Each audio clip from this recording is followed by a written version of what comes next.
Welcome to the show. We are the Fox Business Network. Let's get right to the top story. Secretary of State Mike Pompeo heading to Turkey after speaking directly to the Saudi Crown Prince about the disappearance of columnist Jamal Khashoggi. Ed Lawrence is in D.C. with the latest. Edward.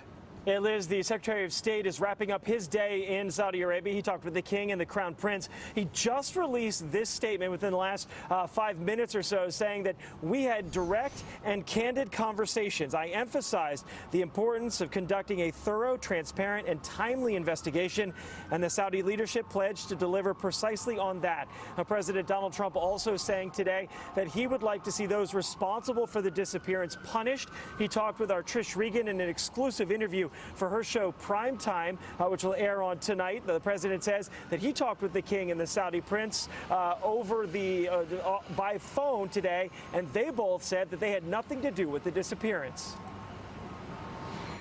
Turkey's looking at it very strongly. We're all looking at it together, but Turkey and Saudi Arabia are looking at it very strongly, and it depends whether or not the King or the Crown Prince knew about it, in my opinion.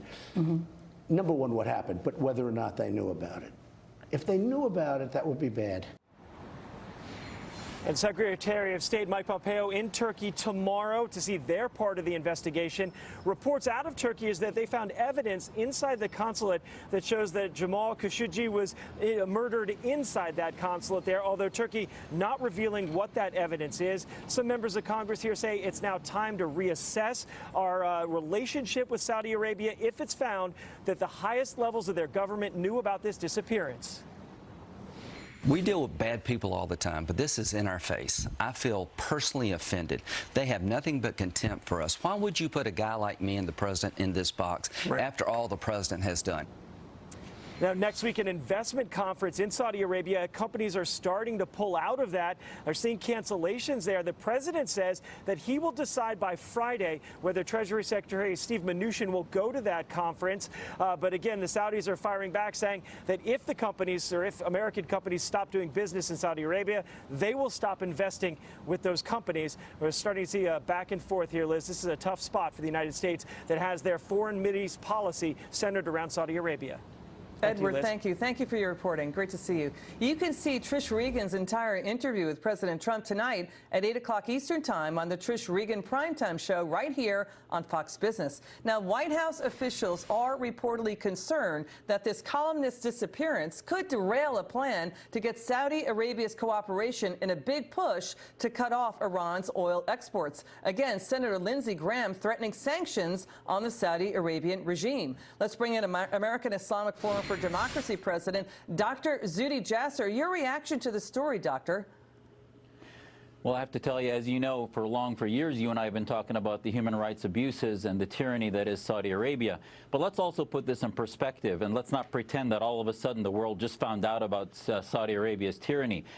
This is a front in the war of the Saudi tyranny versus the Muslim Brotherhood. This is not about democracy or freedom. So we have to have a proportional response, and we have to have in perspective. Yeah. We saw the Russians use chemical weapons to assassinate somebody. We saw other countries that have done human rights abuses, and now all of a sudden everybody wants to impose every sanction possible and tip over a balance of power that was something Trump was trying to reestablish that Obama destroyed by leaning too much into Iran and being on the side of the Khomeini sponsor of terror for years. The issue is that the columnist is a U.S. citizen. And to your point, Doctor, reports are out there that Mohammed bin Salman, the Crown Prince, believes that this columnist was a supporter of the Muslim Brotherhood and was on the payroll of Qatar, a Saudi nemesis.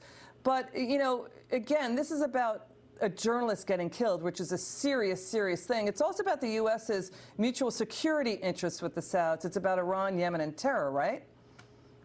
Absolutely, and let's make no mistake, they need to be punished. There needs to be some sanctions, I think, put in so that we aren't put in that box Senator Graham talked about, and that we do respond, especially to our allies, to let them know we will hold them accountable, like we haven't done against the Saudis for years when they've been violating every human right on the planet. So I do call for some punishment, but let's also look, if we act too strongly, who's going to benefit? The Turks, the Iranians, the Qataris. So listen, the UAE has called some American Muslim organizations terrorist organizations because of their affiliation with the Brotherhood. So we have to be careful that we sort of dive into taking one man's side in this war of the Brotherhood versus Wahhabi tyrannies, that both sides are wrong, and we need to be proportional and understand what's going to happen where the Turks and the Iranians will benefit from a dissolving of the Saudi-American alliance. The Crown Prince concerned about foreign image, foreign investment, and reform push that he's on.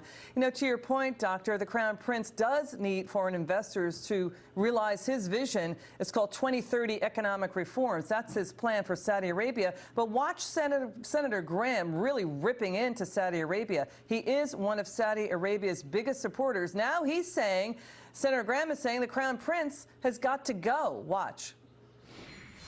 Nothing happens in Saudi Arabia without MBS knowing it. Who's MBS? He's the 33-year-old Crown Prince. This guy is a wrecking ball.